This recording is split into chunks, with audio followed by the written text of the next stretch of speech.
And we're on. As we're on. Awesome, awesome. Welcome back. Today we're talking about what is your unique selling proposition. And today Nate and I are going to talk about that. Like how do you find that? And how do you figure it out and determine what makes you unique that's separate from your competitors or from other people in your space? So let's talk about it. We are Nate and Simone. We talk all things marketing, and welcome today.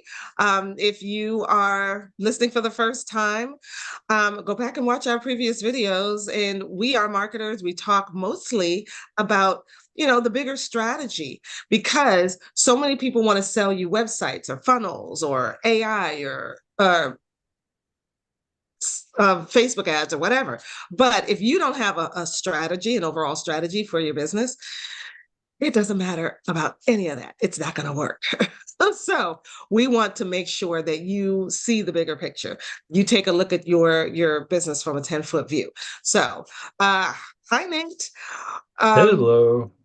we are here for Lunch and Learn on Tuesdays, and we're talking about Yes. your unique selling proposition, or as you said, Yeah. your value proposition, right? Yeah. There's kind of different names for it, but it all amounts, I think, to about the same thing. The point is, what makes you different? How do you stand out amongst the competition? And, um, how do you go about differentiating yourself as a business? Why it's important to be clear and have and compelling when it comes to talking about your what makes you unique, and then how like strategies that we can refine that messaging and test it. So that's what we're talking about. Awesome. So yeah, so today, first to get started, get things kicked off here. Um, I guess we could start talking about the what in the world is a value proposition or unique selling proposition. And at its very core, it's atomic level, I guess you could say. Value proposition is, the thing that sets you apart. It's the whatever compels someone to do business with you to become a paying customer. What makes them choose you over anybody else, right? In any given market, I'm sure that there's tons of other options that they have available. So why should someone choose you, right? Mm. Um, so some things to think about here when you're creating your value proposition or unique selling proposition is focusing on benefits, not features. I think that's a pretty common refrain. What to you, Simone? What do you think that means? Can you give us an example? Oh, let's see. Say a benefit of, I guess I can talk about for what I do with helping business owners to automate their client life cycles. A benefit would be less stress in your business, and or you have more time to do things because the automation, the machines in the background are doing a lot of the admin work that you used to do. So a benefit of automating a particular task would be saving time. A feature would be having a voice AI agent that answers the phone for you and only transfers the calls to you that are qualified, and that people who actually want an appointment with you, and not the people who are just calling to get, oh, what time are you open? Or how late are you open today? That kind of thing. As a business owner, so if you're as a business owner, whether you're answering the phones yourself or if you have somebody in the shop or something with you, you don't want to pay somebody $20 an hour or $30 an hour to answer the same questions over and over again. You can pay $200-300 a month for a voice AI agent to do the same thing. So a benefit might be cost savings, whereas a feature is you've installed voice AI to answer your phones. Yeah, that's great. Um, I think also anytime that you can speak to, the concerns that your clients have and how what you do,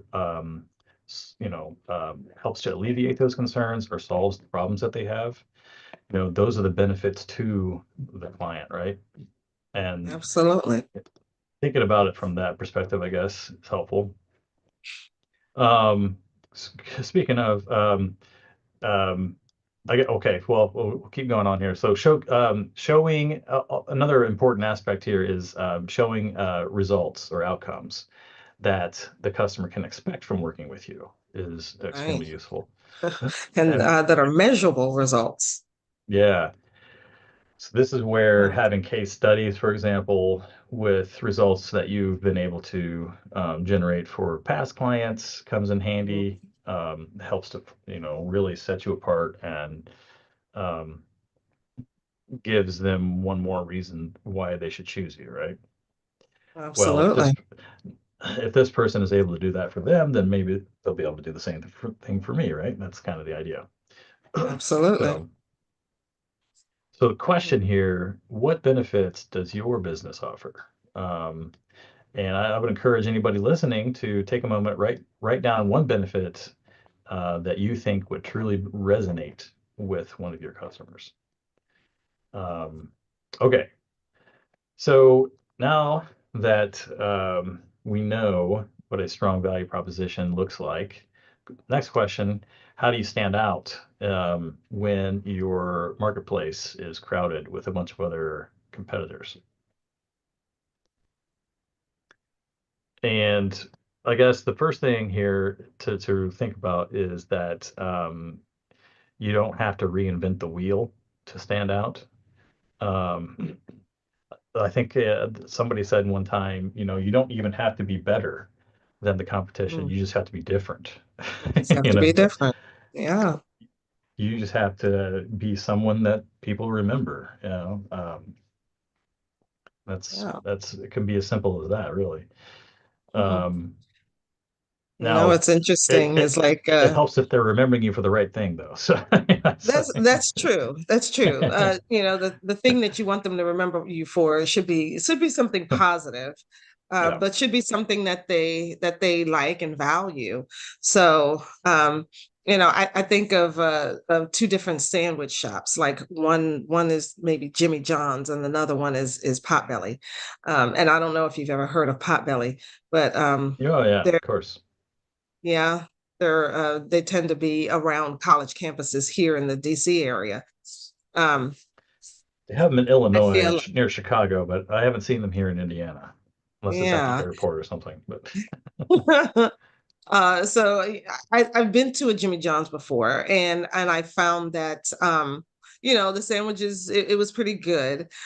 Being a vegetarian, the thing for me is that well, I'm not going to eat the meat, so there's got to be some other connection for me that where it works. So, not eating meat means that there needs to be some sort of other alternative to make me want to come in and buy your sandwich. At Jimmy John's, the sandwich is okay, but I didn't really find it compelling.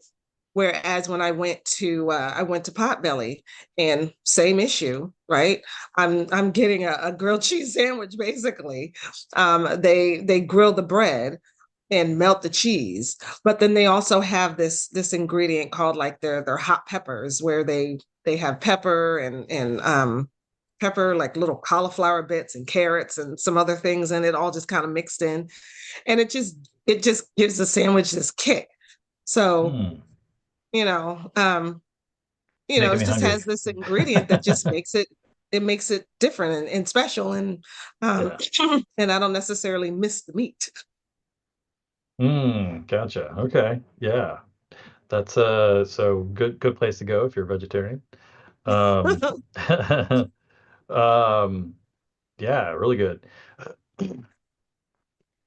Like, I can I get think something more than of just cheese and bread? Yeah, yeah, something that I think of when I think of this particular topic, like standing out, I guess would be, like what about, okay, well, let me ask you, let me pose it as a question. Would a company that does something special for others, does that make them stand out, do you think? Like, like for example, I think Warby Parker, if you buy Mhm. one, they give a pair away. I think I think that's the deal with them. Yeah, I think so. And there's a I sock imagine. company that does the same Yeah, thing. You buy a pair, they give a pair. Um, and I think I think that's a good thing. I think that would draw people in who you can get socks anywhere. You can get glasses anywhere, really. And the same styles. The yeah, same styles, the same probably the same quality. But yeah, if you are conscious about wanting to help other people, then you may gravitate to a company that will you may even pay a little bit more for the idea that every time I buy from this company, I'm also giving to someone else who is in need. And if you're a person who thinks in that way, in that vein, yeah. then yeah, that's a I draw. saw I saw somebody I saw another YouTube video here recently. They were talking about how a local bar trying to sell watermelon juice, for example. Um, they were never able to sell just plain watermelon juice, as it was called. So they spruced it up, put some leaves in it, so some mint, call it watermelonade, and then charged more for it, and then it sold like hotcakes. Wow. Wow. And so they just made it unique and different. It's the same thing. They just kind of spiced it up and just took a different angle on it, right? Yeah. Um, Kind of an interesting idea. So, all right. Here's a good question for our listeners out there. So, what are your competitors doing well, and where are they falling short? And most importantly, how can you do better? Yeah. These are the things you need to ask yourself here. You Um, know, there is a what's his name? Alex Hormozy says, one great way to get a competitive advantage and over your competitors, um, if you're doing the same things, if you can do what you do faster for your clients, that's an yeah, immediate competitive advantage. yes. Get Anytime them that you result can, faster. yeah. There's a list of 7 motivators. I have somewhere here, but it's let me see if I can track it down real quick. Yeah, well, anyway, so one of them is, anytime you can save a client time or Mhm. money, or you help them solve a problem with their life, you improve their health, you give them Mhm. more time to spend, more free time. Um, you help them with their families, their pets. Those are kind of like important motivators that people will happily trade their money for if you're able to solve those or do those things for them, right? Related to those. Yeah. And speaking of the pets, I was walking down the street the other day and stopped at a red light and there's a gentleman standing next to me. He had his dog on a leash. He had his dog on a leash and but mid stride he kind of picked him up and was carrying him. And I'm thinking, why are you carrying the dog? But I think he just wanted to it's a little dog. Um and we're standing at the light waiting for it to change so we can cross the street and I'm looking at him and he's like kissing the dog on the head just and the dog is just this is life, just enjoying his life and I'm thinking people people really do love their pets. Yeah, You know? absolutely. Absolutely. Um, so, all right. Where are we at here? All right, You let's get help back people show to, help people to show their love to their pets even more. yeah, They will yeah. pay you. Well, was it somebody was talking about I was watching another video. They were talking about this pet food brand, Chewy, if you're Mm. familiar with that. Yeah, I've seen the So commercials, the thing about it is it's like a monthly fee, and they send you bags of dog food, so you never have to think about it again. It's extremely convenient, right? Saving people which makes time, sense. Yeah, it's saving people convenient. effort. Hmm. Um, but the problem is people's pets will pass away. Oh, And what ends up happening, the last thing you're thinking of is, oh, I got to cancel that food order, right? yeah. So they end up sending the order in a lot of cases, and they can't take it back due to health reasons. So they say keep the bag, and then a couple days later they send them a bouquet of flowers and with condolence card. Oh, that is so nice. Yeah, yeah, it's That's amazing. And nice. then yeah, and then of course you have this extra bag of food, so you better go get another pet. Right. You either get another pet or give it to somebody else who has a pet, and then they end up Right, on the yeah. Chewy subscription. Yeah. Yeah. That's Pretty nice. You have to amazing. go get another Yeah. dog. Well, who's going to eat the Yeah. dog food? Right. Yeah. Exactly. I'm not that hungry. Yeah. That's Um, all good. I right. like that. Yeah. So, okay. Well, something that you can do here, when it comes to trying to figure out what exactly it is that helps to differentiate you and what makes you different is just simply asking your customers, Hmm. right? Getting feedback from your clients. You can collect, testimonials, whether verbal, video, written, whatever. You can do surveys, customer satisfaction surveys, for example. Yeah. Um, another key thing is, especially if you're in the process of trying to figure that out, you can do validation calls where you're actually talking to people to validate what you think they want to hear and what you Hmm. think differentiates you, to go out and test it, see if, yes, indeed, people have a positive reaction to it or not. Yeah.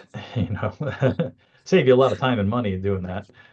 Yeah. Um, so, And like getting the testimonials thing. Sometimes people will um it takes them a while. They're busy. They don't want to sit down and actually write your testimonial.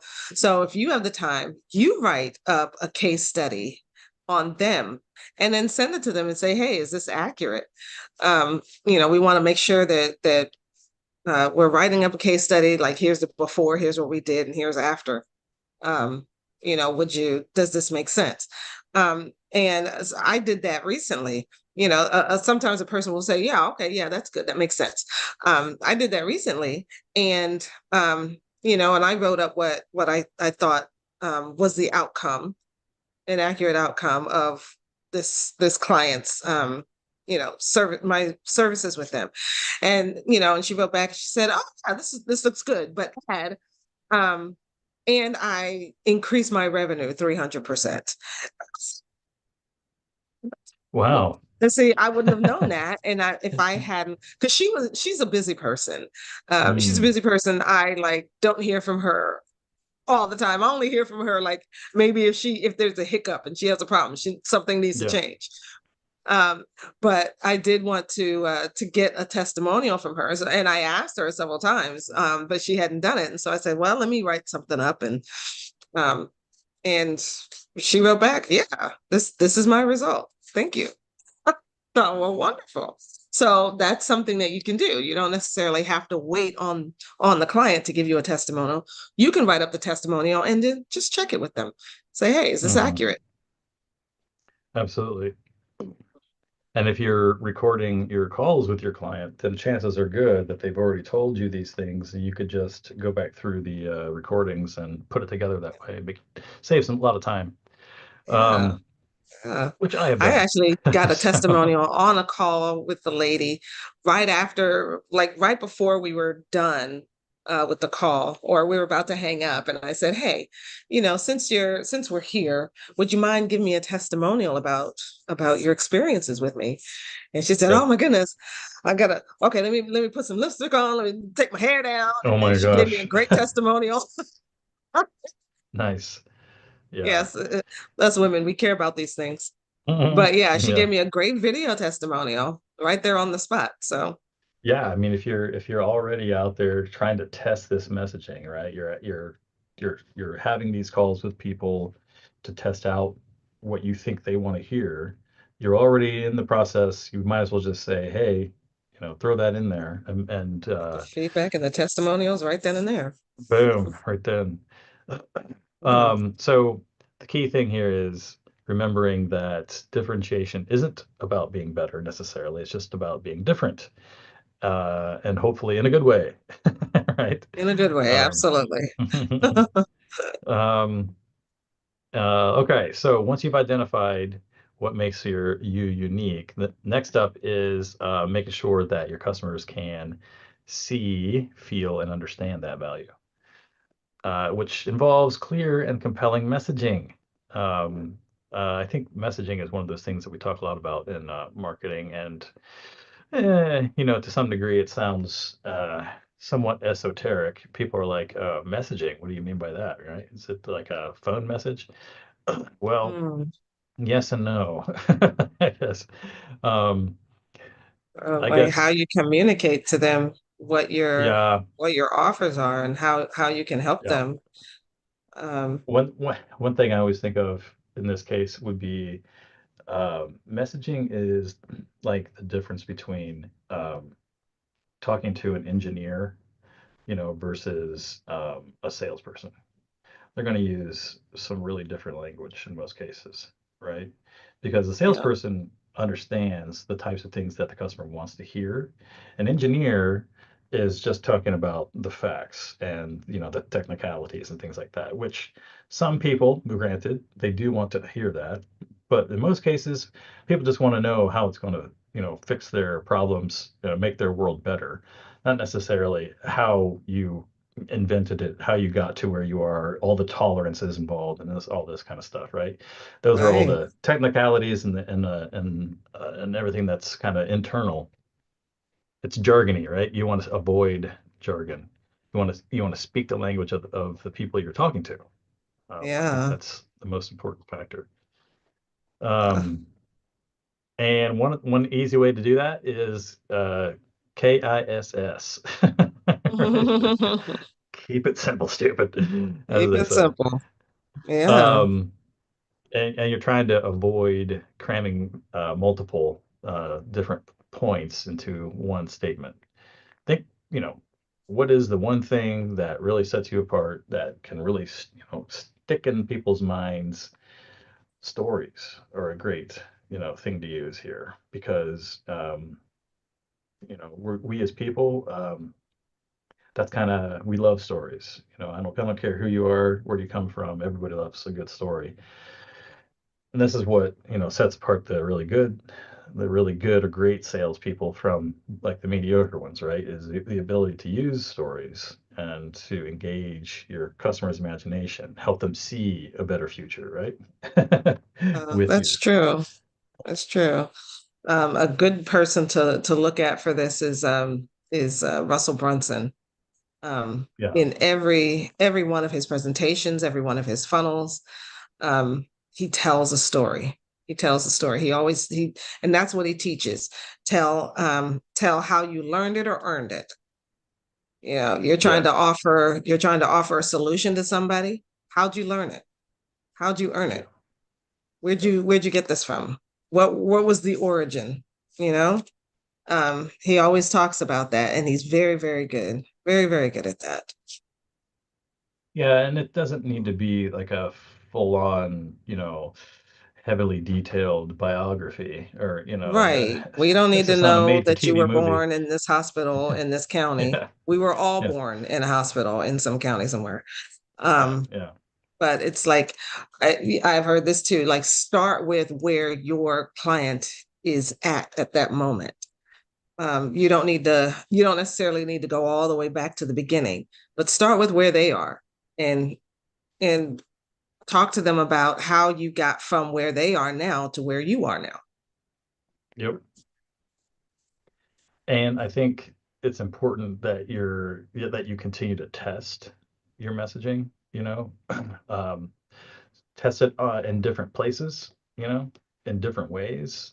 Do A/B testing, as long as you're conscious of the fact that you are testing it at this point, if you have sort of like a loosely configured script that you try to stick to, and you just change one or two variables at a time, that makes it easier for you to kind of test and figure out, oh, they resonated more when I said this than when I said this, right? And Yeah. granted, you're going to have different responses from different types of people. That's just, the way it goes. But over time, if you have enough of this done, then you can get a pretty solid idea of what it is that people are resonating with truly. All Absolutely. right. So let's see here. I guess we're about at the hour here. So just to get down into summarizing and thinking about, strategy here. Focusing on customer pain points helps to make whatever it is that you're offering more value driven and helps it to resonate with your customers. And that means you're gonna have to do a little bit of, legwork and figuring out what it is that, you know, keeps them up at night, as they say, right? Mm. What are their pain points? One of the best ways to do that, of course, is by talking to people, just asking them. It's like Um, actually talk to people. Oh my goodness, what a concept. yeah, right. Large corporations do that, but of course they have entire departments and teams devoted to that, right? But Yeah. I mean, how else are you going to keep things large multinational brands seeming to be more local and talking to and personal, right? You still need that. I think we talked before about Coca-Cola, for example, gigantic company, but they do things to explicitly try to be more personal, like putting people's names on the bottle and that kind of stuff. I don't know who came up with that idea, but that was a great one. Um, Seems simple, but it's keeping in mind that there are people that are drinking these bottles of Coke, right? Right, People with right. names. Yeah. Um, all right. Of course, data feedback is going to be important here, right? Because it helps you to find out what it is that people find most valuable, especially about working with you or your product or your service, whatever that may be. Um, and then making sure that you're testing different messaging, right? Different formats, different platforms, different social media platforms, for example.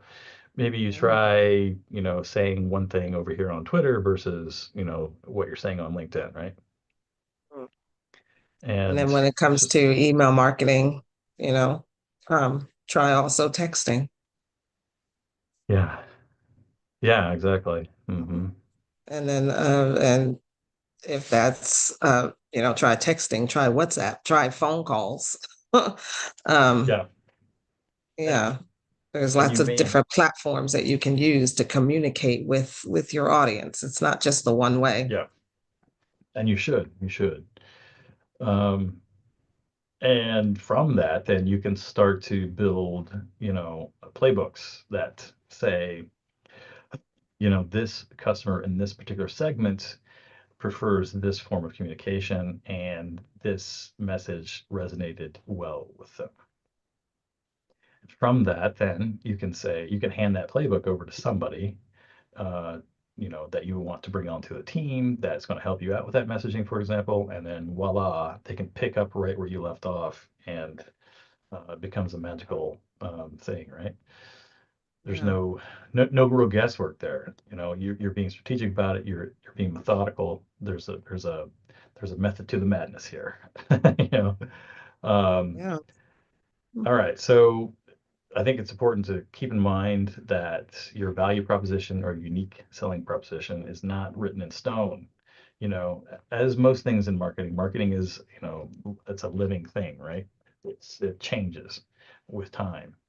Um, and your value proposition is no different there. It it might change based on different variables, things that are going on in the economy. Maybe you as a business are growing and getting different clients, different size clients, Yeah. and they're gonna Your, different your things are gonna customer resonate, right? behavior.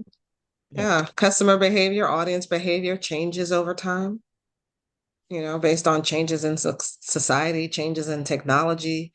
And so then your value proposition may need to change based on that. But the beautiful thing is the methods that you use to get there are not going to change. So though you can Mm. repeat, rinse and repeat, the process. Once you have it documented, once you have it laid out, you know what works, then you can continue to test that. All right. Um, so let's when we're in we're wrapping up now. So let's bring it all together and do some summarizing. Yeah, so we talked about what are these core elements of your unique selling proposition or your value proposition, and how to differentiate yourself from the competition. Generally, it's your uniqueness. What makes you unique? Not necessarily, it doesn't necessarily have to be better, but it just needs to be different.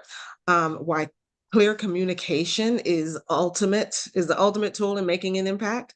If you can dial it down, eliminate the jargon, talk to people as if they are people rather than talking at them as if they are things or objects or already customers, or um, talk to them in a way that they understand, that they get it. So um, we thank you so much for watching us today. Comment, what is your unique selling proposition? Share this video with others, and subscribe to this channel to make to let others know that we have a unique value proposition, and we are sharing it with the world. Everybody who needs to know. So thank you for joining us today. And any last words, Nate? Remember, your value proposition is what opens the door to your customers, make it impossible for them to walk away. That's right.